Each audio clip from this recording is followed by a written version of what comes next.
Thank you for joining us today for the reading of the Word of God. We strive to always present the Word of God as it is presented in the NIV Bible.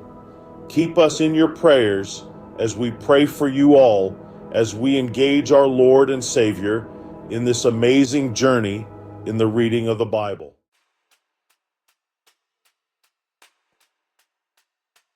Saul told his son, Jonathan, and all the attendants to kill David.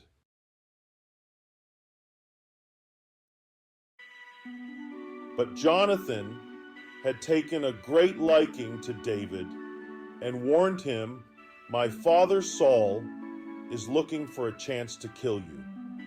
Be on your guard tomorrow morning. Go into hiding and stay there. I will go out and stand with my father in the field where you are. I'll speak to him about you and will tell you what I find out."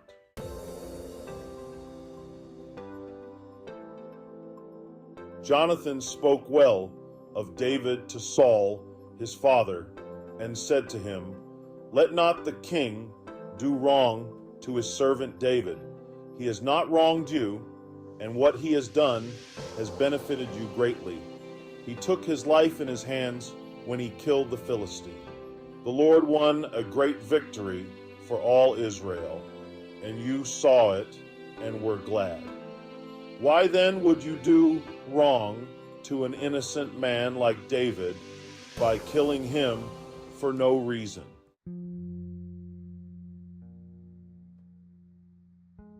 Saul listened to Jonathan and took this oath: "As surely as the Lord lives, David will not be put to death." So Jonathan called David and told him the whole conversation. He brought him to Saul, and David was with Saul as before.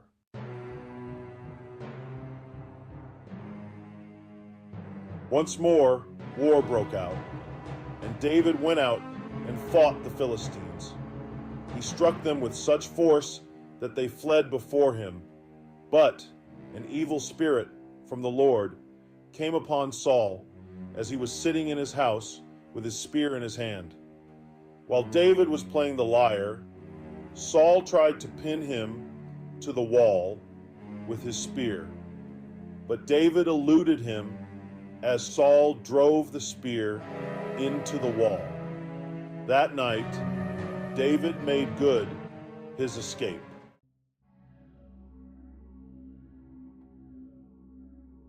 Saul sent men to David's house to watch it and to kill him in the morning. But Michal, David's wife, warned him, "If you don't run for your life tonight, tomorrow you'll be killed." So Michal let David down through a window, and he fled and escaped. When Michal took an idol and laid it on the bed, covering it with a garment and putting some goat's hair at the head.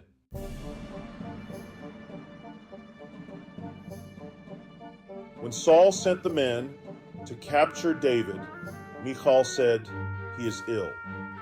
Then Saul sent the men back to see David and told them, "Bring him up to me in his bed so that I may kill him." But when the men entered, there was the idol in the bed, and at the head was some goat's hair. Saul said to Michal, "Why did you deceive me like this and send my enemy away so that he escaped?" Michal told him, "He said to me, 'Let me get away. Why should I kill you?'"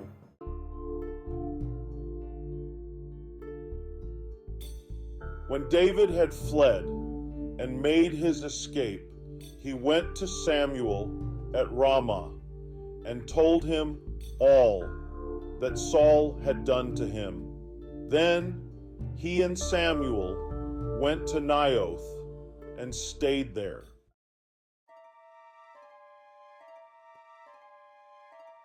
Word came to Saul, "David is in Naioth at Ramah."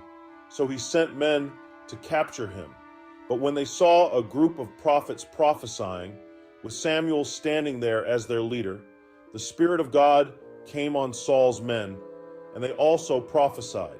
Saul was told about it, and he sent more men, and they prophesied too.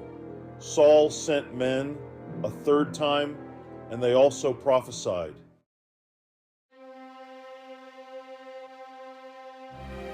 Finally, he himself left for Ramah and went to the great cistern at Seku.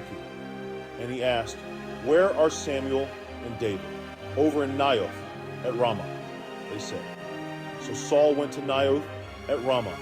But the Spirit of God came even on him, and he walked along prophesying until he came to Naioth. He stripped off his garments, and he too prophesied in Samuel's presence. He lay naked all that day and all that night. This is why people say, "Is Saul also among the prophets?" We invite you to take a moment and peruse the PDF attached to every video.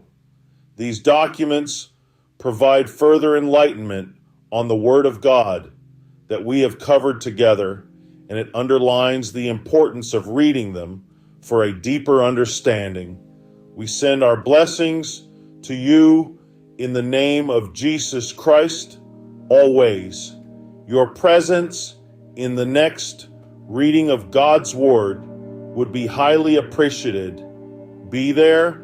We await your involvement with excitement.